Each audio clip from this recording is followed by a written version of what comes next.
Pak muaj më parë një masiv I madh shkëmboru shem në vendin e quajtur Përroj Keqit në rrugën nacionale Burrel Klos. Shirat e mëdha kishin dëmtuar masivin shkëmbor duke vënë në rrezik jetën e banorëve, por gjendja si duket nuk ka ndryshuar. Pasi një tjetër masiv shkëmbor është gati në shembje, kanë qenë banorët e zonës që lëvizin në këmbë në këtë zonë që kanë ngritur shqetësimin. Michael Leshi thotë se shkëmbi është gati të bjerë në rrugë dhe të jetë rrezik për të goditur automjetet që qarkullojnë gjatë gjithë kohës.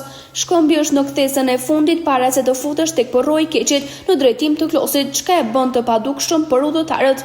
Këtu ka pas shumë shemje. Mbi 5 herë on shem ki guri dhe ka këtu, po për fat mirë nuk ka not të pasoj vdekje. Tani shife sa hapjo. Kjo hap mbi 30 cm, tani kjo gati në tramet. Askush nuk ka pyet për këtë punë fare. Tani shpresoj që dikush që merret me këtë punë duhet vi ta heqë këtë gurin. Ta heqë këtë gurin dhe është shumë e rrezikshme. Ja, on dhe lisi sipër tani, më me që shem me tjo lisi bjerë në trefezosh. Dhe këtu bëhet nami krejt. Është shumë emergjente kjo punë. Nuk e di, askush nuk I interesohet fare për këtë punë. Kujtojmë se pak ditë më parë në rrugën Përrinjas-Liprasht, një masiv I tillë shkëmbor u shkoput dhe goditi një automjet në lëvizje dhe I mori jetën një 42 vjeçari.